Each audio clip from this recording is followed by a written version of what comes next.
Hello students, welcome back again to our YouTube channel KD pharma Gyan पे start कर दिया था 7 सेम के लेक्चर, जिसमें हम नोवल ड्रग डिलीवरी सिस्टम का 7 सेम का आज हम डिस्कस करने वाले हैं नोवल ड्रग डिलीवरी सिस्टम का लेक्चर सेकंड, जिसमें हम आज मेनली डिस्कस करेंगे कंट्रोल ड्रग डिलीवरी सिस्टम के बारे में। ओके गाइस, चलिए लेक्चर को शुरू करते हैं। उससे पहले मैं आपको एक जानकारी देना चाहती हूँ कि अगर आपको नोट्स चाहिए हैं, मीन्स ई बुक चाहिए हैं, तो आप हमें स्क्रीन पे दिए हुए नंबर पे कांटेक्ट कर सकते हैं, या फिर आप हमारे टेलीग्राम चैनल को सब्सक्राइब कर सकते हैं। हमारा टेलीग्राम चैनल है AA वैदिक ज्ञान केडी के नाम से। और गाइज, अगर आपको ई बुक चाहिए 7 सेम या फिर 5th सेम के किसी भी सब्जेक्ट के नोट्स की, फर्स्ट सेम मीन्स आपको किसी भी सेमेस्टर का कोई भी ई बुक चाहिए है, तो उसके लिए आपको ओनली 45 रुपये पे करना है। आप स्क्रीन पे दिए हुए नंबर पे हमसे डायरेक्टली कांटेक्ट कर सकते हैं, कॉल कर सकते हैं, व्हाट्सएप मैसेज कर सकते हैं, किसी भी मेथड से आप हमसे कांटेक्ट कर सकते हैं। ओके गाइज, तो चलिए टॉपिक को शुरू करते हैं। Control drug delivery system introduction. Control drug delivery system maintain suitable and desired drug released over an extended time period. A controlled dosage form is formulated using hydrophilic polymer matrix. An ideal controlled drug delivery system releases adequate amount of drug at regular time intervals and at the target site of action to maintain therapeutic level of drug in blood plasma. The oral controlled drug delivery system offer potential advantages of, देखिए सबसे पहले मैं controlled drug delivery system का आपको motive बता देती हूँ।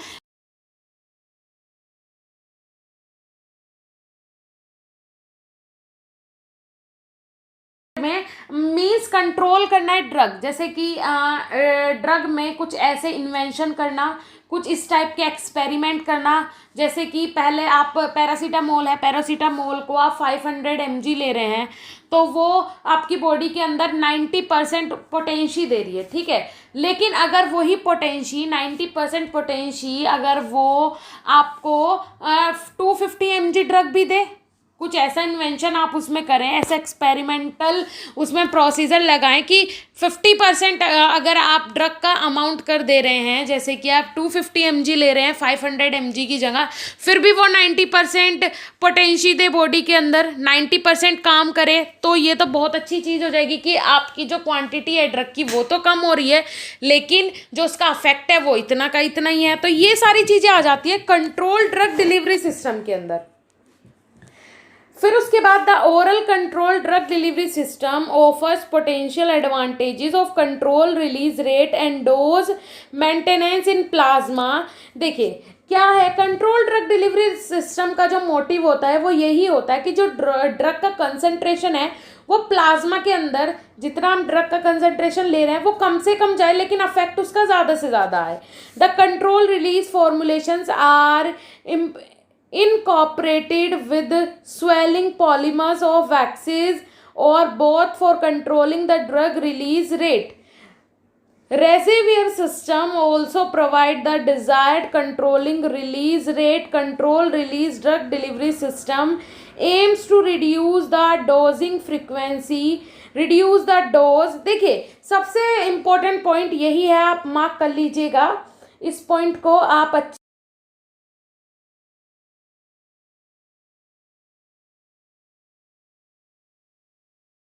System है aims to reduce dosing frequency.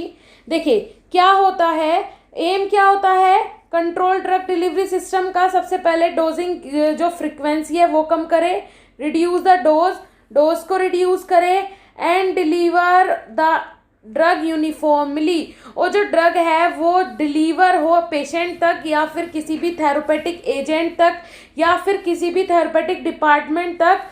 कैसे, बिल्कुल यूनिफॉर्मली, मतलब कोई भी उसमें प्रॉब्लम कोज ना हो। उसके बाद continuously at the predominated rate for a fixed time period either systematically or locally to the target organ control release doses form provide better control of plasma drug levels, less doses frequency, less side effect, increased efficacy and constant delivery. समझ में आया?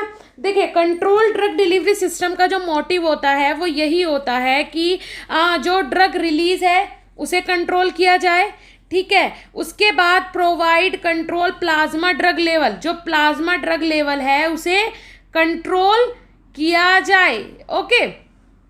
उसके बाद second point is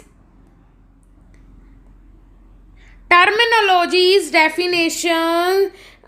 The related terminologies are controlled drug delivery or modified release delivery system are as follows. देखिए, अब जो terminologies हैं बहुत सारी कंट्रोल ड्रग डिलीवरी सिस्टम के अंदर, उसके अंदर बहुत सारी डेफिनेशंस आती हैं। जैसे कि first one is control release formulation. इसमें the control release system maintain a constant supply of the drug at zero order rate by continuously releasing the drug for a certain time.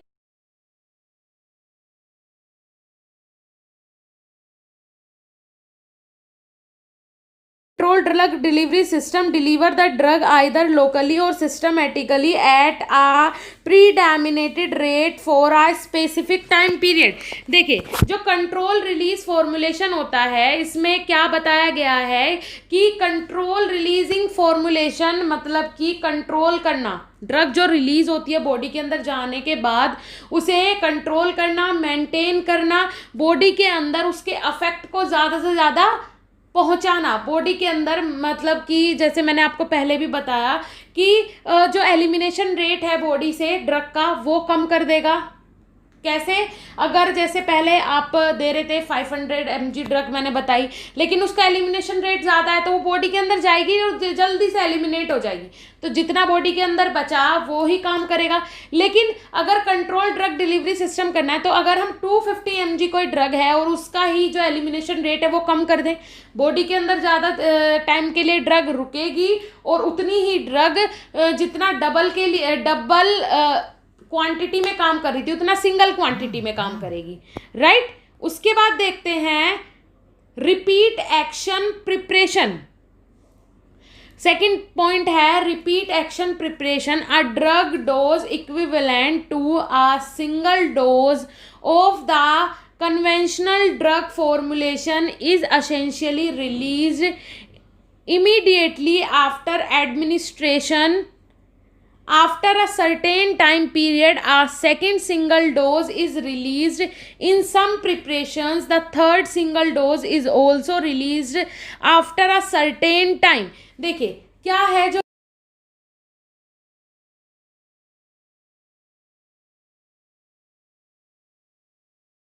थोड़ी थोड़ी quantity में drug दी जाएगी। जैसे कि बोलते हैं ना कि फैट बॉडी में इसलिए ज़्यादा बढ़ता है क्योंकि आप एक साथ बैठ के बहुत सारा खाना खा लेते हैं तो वो अच्छे से डाइजेस्ट नहीं हो पाता। उसके बदले अगर आप थोड़ा थोड़ा करके खाना खाएंगे कि थोड़ा आपने सुबह खा लिया, फिर 3 घंटे बाद कुछ खा लीजिए, फिर 3 घंटे बाद कुछ खा लीजिए, तो उससे क्या होगा, बॉडी में डाइजेशन होता रहेगा, जो फूड है उसका डाइजेशन अच्छे से होता रहेगा, तो फैट नहीं बढ़ेगा, इंक्रीज नहीं होगा, तो वो आपके लिए क्या हार्मफुल नहीं होगा।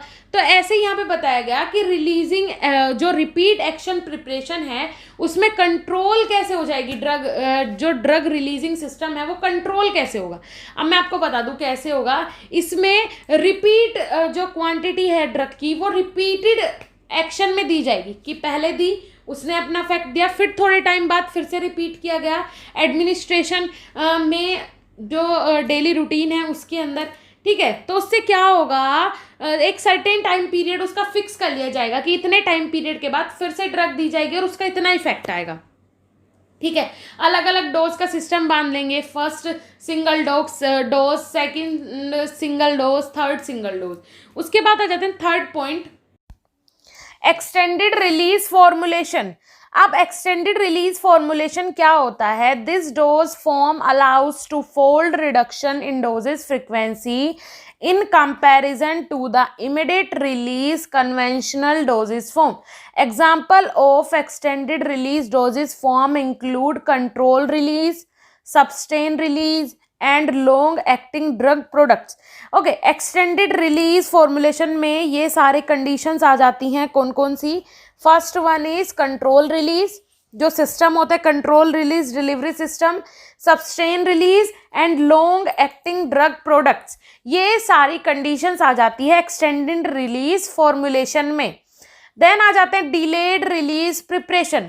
अब डिलेड रिलीज प्रिपरेशन क्या होते हैं? The dosage form release a discrete portion of drug at a time or at specific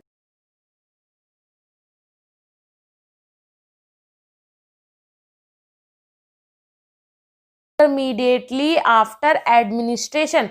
An example of delayed release dosage form is entrecôte dosage form. देखिए, डिलेड रिलीज जो drug होती है उसका मतलब क्या है? सिंपली समझिए कि जैसे कोई भी ड्रग है आपकी बॉडी के अंदर गई, जो एंट्रिकॉटेड डोजेस फॉर्म होती है, डिलेड रिलीज होती है। डिलेड रिलीज का मतलब बॉडी के अंदर जाने के बाद बहुत टाइम बाद ये रिलीज होती हैं, बहुत धीरे धीरे इनका काम होता है, क्योंकि ये मोस्टली जो एंट्रिकॉटेड डोजेस फॉर्म होती है ये मोस्टली क्रोनिक डिसीज में दी जाती है। जो लंबे समय से बीमारी कोई चलती हुई आ रही है उसके लिए एंट्रिकॉटेड डोजेस फॉर्म यूज की जाती है। इनका क्या काम होता है? बॉडी के अंदर जाने के बाद ये धीरे धीरे रिलीज होती है और अपना जो अफेक्ट है वो दिखाती हैं। Fifth one is targeted release drug product. Targeted release drug product क्या है? The dosage form release drug at और near the intended physiological site of action. These dosage form may have either intermediate or extended release characteristics.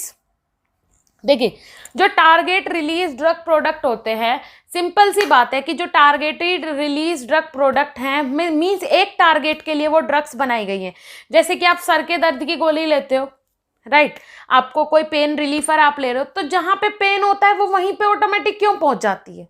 ये कभी सोचा है आपने कि एक पेन रिलीफर है, ठीक है, कोई भी पेन रिलीफर आप लेके आए तो वो वहीं पे क्यों पहुंच जाती है? अगर आपको पैर में दर्द है तो वो पैर में जाके काम करती है, अगर आपके सर में दर्द है तो वो सर का दर्द सही करती है, हाथ में दर्द है तो हाथ का दर्द सही करती है। क्यों?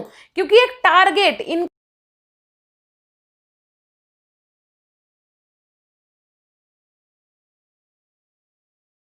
टारगेटेड रिलीज ड्रग प्रोडक्ट्स होते हैं।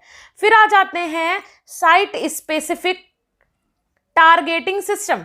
साइट, एक स्पेसिफिक साइट बनाई जाती है। बहुत सारे ऐसे प्रोडक्ट्स हैं जिनके लिए एक स्पेसिफिक साइट बनाई जाती है, जैसे कि this system target a drug directly to a creation biological location. The target is adjacent to or in the decreased organ or tissue. देखिए, अब जो स्पेसिफिक टारगेट सिस्टम है, इसमें किसी भी एक ऑर्गन को, कोई भी एक ऑर्गन या फिर कोई भी एक स्पेसिफिक टिश्यू, इन्हें टारगेट करके ड्रग का प्रिपरेशन किया जाता है। जैसे कि हार्ट के लिए कोई ड्रग बनाई गई है, ठीक है, कार्डियोवास्कुलर सिस्टम पे काम करना है उस ड्रग को, तो वो कार्डियोवास्कुलर सिस्टम पे ही काम करेगी। अगर कोई ड्रग है वो टिश्यू के लिए, एक स्पेसिफिक टिश्यू के लिए बनाई गई है, तो बॉडी के अंदर वो स्पेसिफिक टिश्यू जहाँ पे सबसे ज़्यादा क्वांटिटी में होगा वो ड्रग जाके वहीं पे काम करेगी। तो ये कुछ ऐसी स्पेसिफिक ड्रग होती हैं जो स्पेसिफिक ऑर्गन्स और टिश्यूज के लिए बनाई जाती है। 7th point is receptor targeting system. अब बहुत सारी जो मोस्टली जो ड्रग्स होती हैं वो किसे टारगेट करती है? रिसेप्टर को टारगेट करती है। बहुत सारे रिसेप्टर्स प्रेजेंट होते हैं बॉडी के अंदर, तो मोस्टली जो ड्रग्स हैं वो रिसेप्टर को टारगेट करके बनाई जाती हैं। जैसे कि this system target a drug directly to a certain biological location. The target is the particular receptor for a drug is an organ or tissue. Site specific targeting and receptor targeting system satisfy the spatial aspect of drug delivery and are considered as controlled drug delivery system. अब देखिए, receptor targeting system, बहुत सारी ऐसी drugs हैं जो receptor को target करके बनाई जाती हैं और ये मोस्टली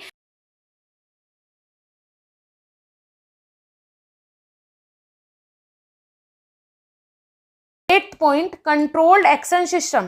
कंट्रोल्ड एक्शन सिस्टम क्या होता है? This system provide a prolonged duration of drug release with predictably and reproducibility of drug release kinetic, the drug absorption rate is equal to the drug removal rate from the body। अब देखिए controlled action जो system होता है ये mainly किस पे depend करता है, जो कंट्रोल्ड एक्शन सिस्टम है किसी भी चीज का कंट्रोल कैसे होता है।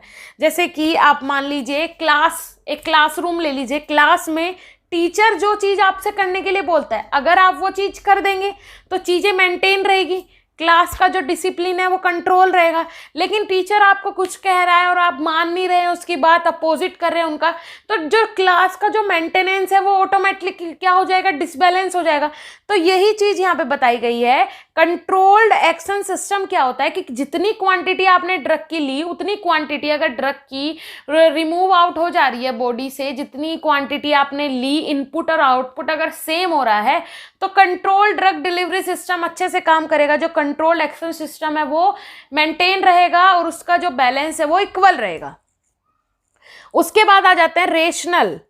अब रेशनल क्या होते हैं? The basic rational for control drug delivery is to alter the pharmacokinetic and pharmacodynamic of pharmacologically active moieties by using novel drug delivery system or by modifying the molecular structure and or physiological parameters essential in a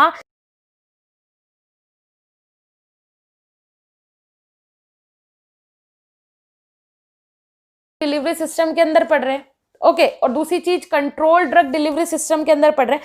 तो rationals में क्या आ जाता है, ये novel drug delivery system के अंदर दो चीजों के कॉम्बिनेशन करके क्या करता है, चीजों को डिफाइन करता है, फार्माकोकाइनेटिक और फार्माकोडायनेमिक। फार्माकोकाइनेटिक में आ जाती है ADME process, absorption, distribution, metabolism और एक्सक्रीशन।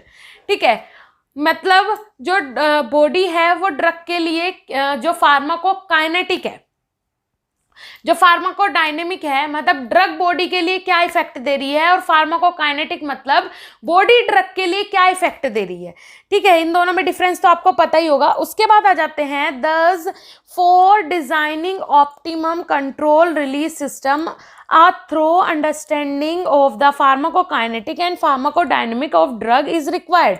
देखिए किसी भी ड्रग के कंट्रोल सिस्टम के लिए, किसी भी ड्रग के एब्जॉर्प्शन के लिए, किसी भी ड्रग के वर्क फंक्शन के लिए बहुत ज़रूरी होता है क्या समझना, फार्माकोकाइनेटिक, उस ड्रग का फार्माकोकाइनेटिक सिस्टम समझना और उस ड्रग का फार्माकोडायनेमिक सिस्टम समझना। अगर ये दोनों चीज़ें क्लियर हैं, ये दोनों चीज़ें एक दूसरे से कोरिलेट कर रही हैं, मतलब ड्रग कंट्रोल डिलीवरी सिस्टम अच्छे से काम कर पाएगा। ड्रग का जो आप कंट्रोल सिस्टम अप्लाई करना चाह रहे हैं वो इजीली उसका वर्क फंक्शन हो पाएगा। उसके बाद the doses are not administered as scheduled time, the resulting peak and valleys reflect less than optimum drug therapy। अगर ये दोनों चीज़ें जो फार्माकोकाइनेटिक और फार्माकोडायनेमिक अगर एक दूसरे से मैच नहीं खा पा रही हैं तो जो कंट्रोल ड्रग डिलीवरी सिस्टम है फिर वो भी अच्छे से काम नहीं कर पाएगा, और जो शेड्यूल्ड टाइम है अगर उससे ड्रग का जो फॉर्मेशन है वो नहीं हो रहा है तो फिर कुछ भी चीज़ अगर ड्रग कंट्रोल डिलीवरी सिस्टम तो छोड़ो, फिर अच्छे से ड्रग बॉडी के अंदर काम ही नहीं कर पाएगी, एब्जॉर्ब ही नहीं हो पाएगी।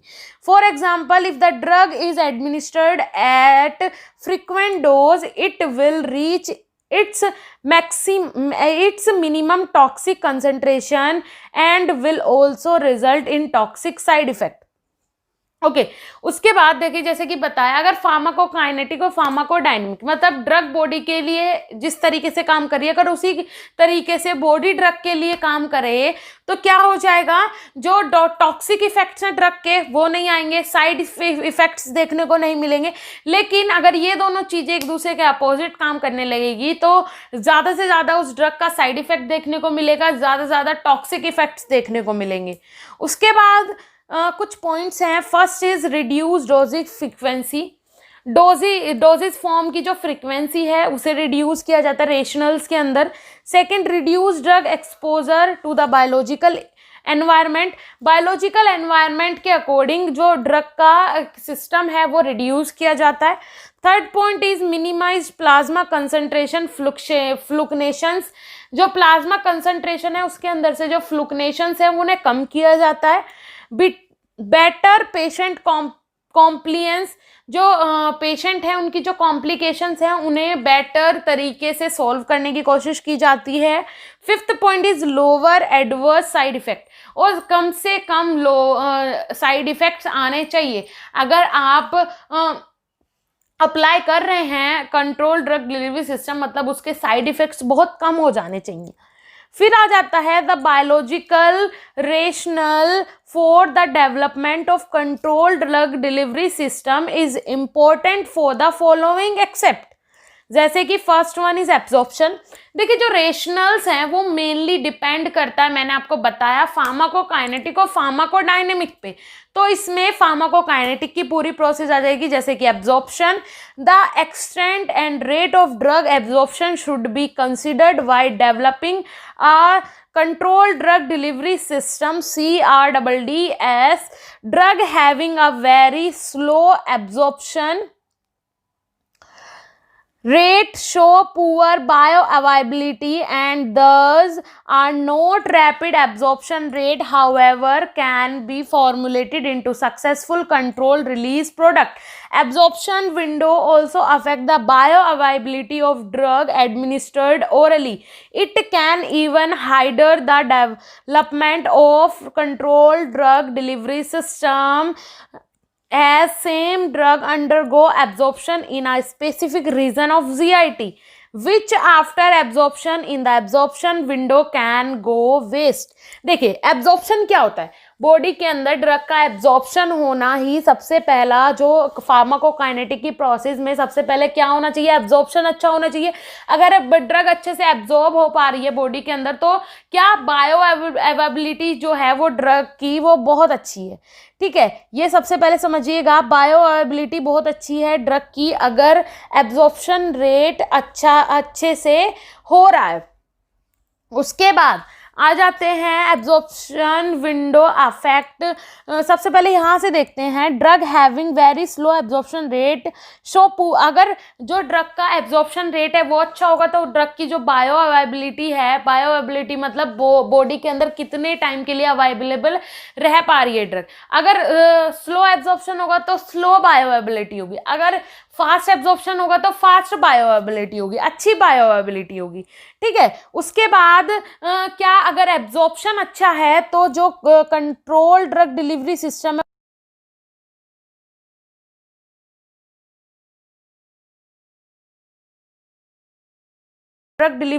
है वो अच्छे से होगा। Then drug protein binding, second point is drug protein binding. This is also an important point, drug protein binding. देखिए कोई भी ड्रग अगर आप लेते हैं, अगर उससे प्रोटीन बाइंड हो रहा है आपकी बॉडी में जाने के बाद, अगर ड्रग से प्रोटीन बाइंड हो रहा है तो समझिएगा जो ड्रग है उसकी बायो अवेलेबिलिटी, उसकी पोटेंशी, उसका अफेक्ट बॉडी के अंदर बहुत अच्छा होगा। लेकिन अगर प्रोटीन बाइंडिंग अच्छे से नहीं हो पा रही है ड्रग से तो आपकी जो ड्रग की बायो अवेलेबिलिटी है, पोटेंशी है, उसकी आउटपुट है वो अच्छे से नहीं होगा, बिल्कुल काम नहीं करेगा। जैसे कि आपको मैं एग्जांपल दे देती हूँ, सबसे पहले तो डेफिनेशन देख लेते हैं। It is a reversible process, जो ड्रग प्रोटीन बाइंडिंग होती है रिवर्सेबल प्रोसेस है। If the drug concentration in blood is decrease, the drug protein complex dissociate and leaves free drug to maintain balance. देखिए अगर body के अंदर जो concentration है ड्रग का वो अगर अच्छे से हो पा रहा है, कैसे हो पाएगा वो, अगर ड्रग से प्रोटीन बाइंड होगा बॉडी के अंदर जाने के बाद, अगर ड्रग से प्रोटीन बाइंड हो रहा है मतलब जो अवेलेबिलिटी है ड्रग की वो बॉडी के अंदर ऑटोमेटिक ज़्यादा हो जाएगी। ठीक है, if the drug concentration in the blood is decrease, अगर बॉडी के अंदर ब्लड के अंदर जो ड्रग का कंसंट्रेशन है वो कम हो रहा है, the drug protein complex dissociate and leaves free drug to maintain balance. उसके बाद फ्री ड्रग को क्या रिलीज किया जाता है, बैलेंस को मेंटेन करने के लिए। The reversible process of drug protein binding maintain the drug level in the blood for an extended time period. उसके बाद देखिए प्रोटीन बाइंडिंग का काम क्या होता है कि बॉडी के अंदर ज्यादा से ज्यादा टाइम के लिए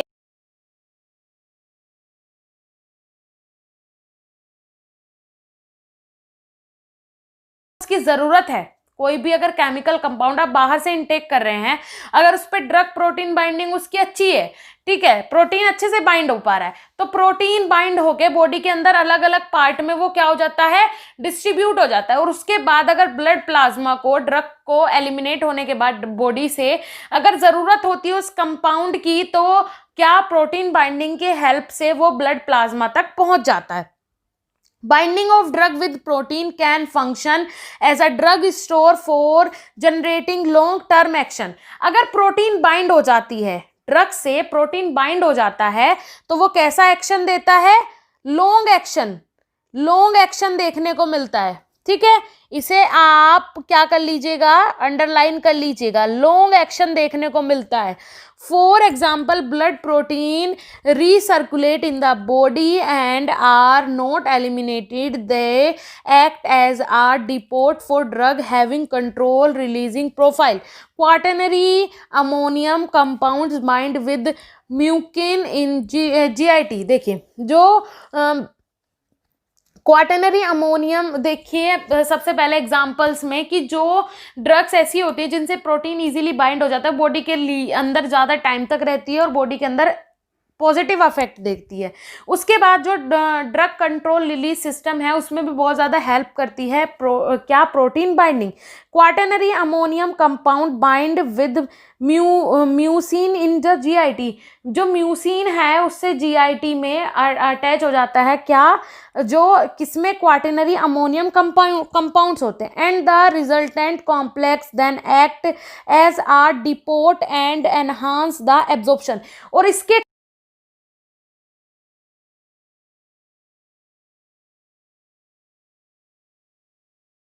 जो रेट है वो इनहांस हो जाएगा, बढ़ जाएगा। उसके बाद देखते हैं distribution. What is distribution? Drug distribution in the body is an important criteria to determine the overall elimination kinetic of the drug. देखिए डिस्ट्रीब्यूशन बॉडी के अंदर सबसे पहले एब्जॉर्प्शन होगा, फिर प्रोटीन बाइंडिंग होगी, प्रोटीन बाइंडिंग होने के बाद एब्जॉर्प्शन हो गया, एब्जॉर्प्शन होने के बाद अब क्या, मेटाबॉलिज्म के बाद आ जाता है डिस्ट्रीब्यूशन का काम। डिस्ट्रीब्यूशन में क्या हो रहा है कि अगर बॉडी में अच्छे से डिस्ट्रीब्यूशन हो गया है ड्रग का, तो एलिमिनेशन होने में मदद हो जाती है, हेल्प करता है एलिमिनेट होने में बॉडी से।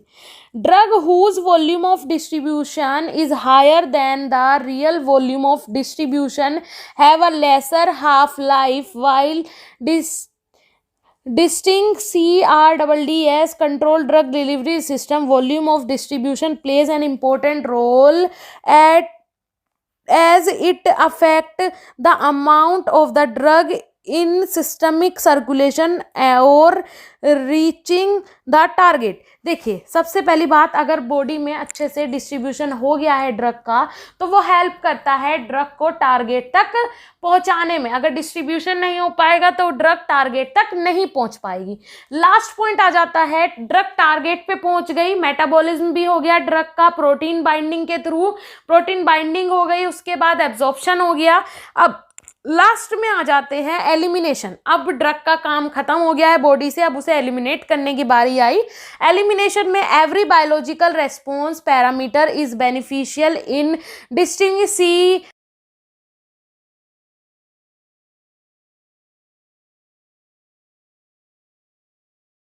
the drug undergo elimination with 20 hours of their administration। देखिए जब से ड्रग को एडमिनिस्टर्ड किया गया तो जो नॉर्मली बहुत सारी जितनी भी ड्रग्स होती हैं मोस्टली कितने में 20 आवर्स में 20 घंटे के अंदर एलिमिनेट आउट हो जाती हैं बॉडी के अंदर से। ठीक है, कोई भी ड्रग आप ले रहे हैं, मोस्टली जितनी भी ड्रग्स होती हैं वो एडमिनिस्ट्रेशन के टाइम से, जब से आपने वो ली उसके 20 घंटे बाद तक बॉडी से रिमूव आउट हो जाती है, उसका एलिमिनेशन हो जाता है। The zero order rate of release is directly proportional to the elimination rate is given by the biological half life. अब यहाँ पे आ गया कि जो एलिमिनेशन रिएक्शन है वो किसके प्रोपोर्शनल होती है, जो एलिमिनेशन रेट है zero order rate of release के डायरेक्टली प्रोपोर्शनल होती है। उसके बाद आ जाते हैं dose dependent bioavailability. Dose dependent bioavailability, affect of dose is another factor that influence the designing of CRDDS control drug delivery system. For example bioavailability of propoxyphene is dose dependent, thereby restricting its use in CRDDS because of the rate at which CRDDS should be able to achieve reproducible bioavailability। इसमें क्या दिया है, जो dose dependent बायोअवेबिलिटी होती है, बायोअवेबिलिटी dose के ऊपर depend होती है पूरी, कि जितनी भी किसी भी डोज की बायोअवेबिलिटी क्या है वो उसके डोज के ऊपर डिपेंड करेगा कि कितना डोज है, उसकी फार्माकोकाइनेटिक और फार्माकोडायनेमिक प्रोसेस क्या है, उसके ऊपर डिपेंड होती है बायोअवेबिलिटी। उसके बाद एडवांटेजेस देख लेते हैं control drug delivery system.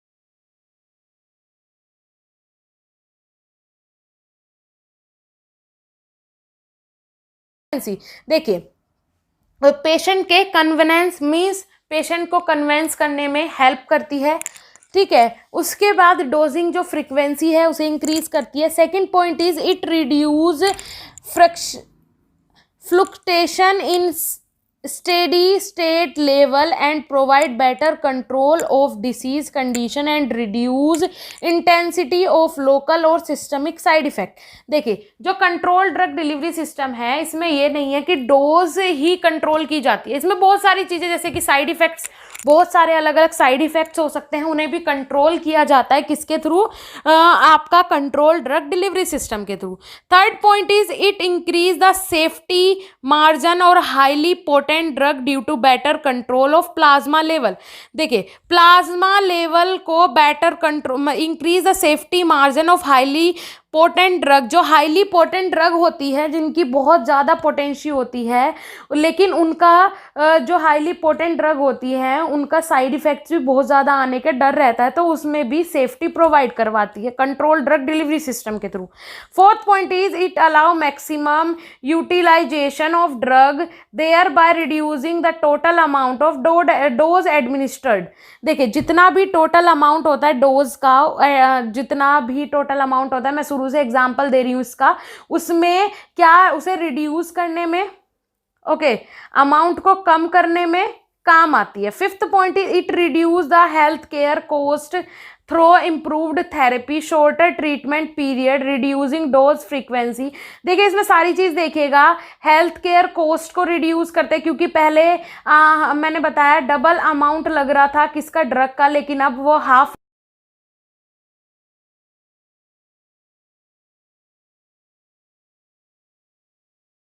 Control drug delivery system का बहुत बड़ा रोल होता है। रिड्यूस डोजिंग फ्रीक्वेंसी, डोज की जो फ्रीक्वेंसी है उसे रिड्यूस करने में हेल्प करती है। And reduction in personnel time to dispense, administer and monitor patient. जो पेशेंट है उन्हें एडमिनिस्टर करने में, ड्रग एडमिनिस्टर्ड करने में और क्या करने में, पेशेंट को मॉनिटर करने में भी हेल्प करती है। Sixth point, it maintain the drug level with in the desired range. क्या जो कंट्रोल ड्रग डिलीवरी सिस्टम होता है वो किस में हेल्प करता है, ड्रग के लेवल को एक डिजायर्ड रेंज तक ले जाने में हेल्प करता है। Seventh point is it offers slow release of water soluble drug and fast release of low solubility drug. देखिए, इसमें क्या होता है, जो वाटर सोल्यूबल ड्रग है उसे तो स्लो रिलीज कर देती है, और फास्ट जो लो सोल्यूबिलिटी ड्रग्स होती है उनके सोल्यूबिलिटी को हाई कर देती है। 8 point, it eliminate the incidence of over और अंडर डोजिंग, ये एलिमिनेट करती है किसे, ओवर और अंडर डोजिंग को। 9th point is it improve the efficacy of treatment, means drug की एफिकेसी को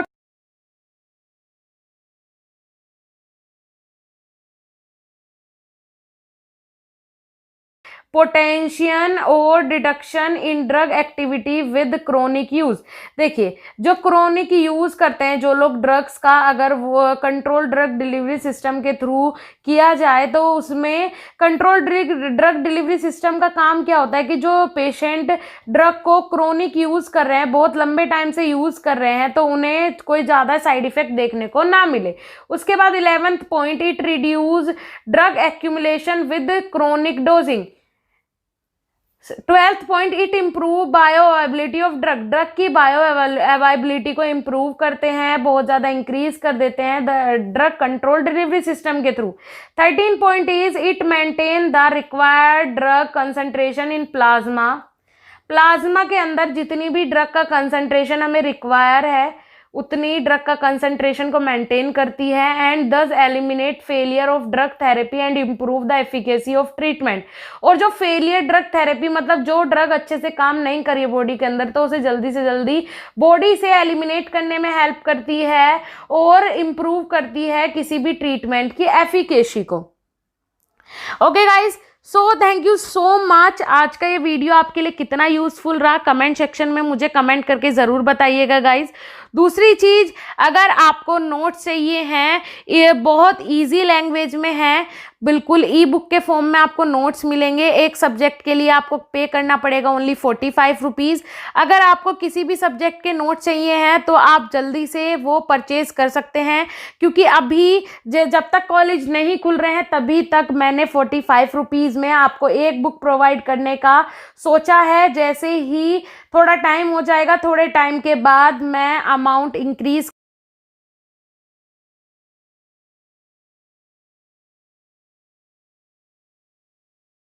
मंथ के बाद या फिर इसी मंथ मैं सोच रही हूँ कि इंक्रीज कर दिया जाए थोड़ा सा अमाउंट ई बुक्स का। ओके गाइस, तो चलिए ठीक है, नेक्स्ट वीडियो में जल्दी ही मिलेंगे। आज का वीडियो लेक्चर आपको कैसा लगा नीचे कमेंट सेक्शन में कमेंट करके ज़रूर बताइएगा। मिलते हैं नेक्स्ट वीडियो में, तब तक के लिए धन्यवाद, नमस्कार।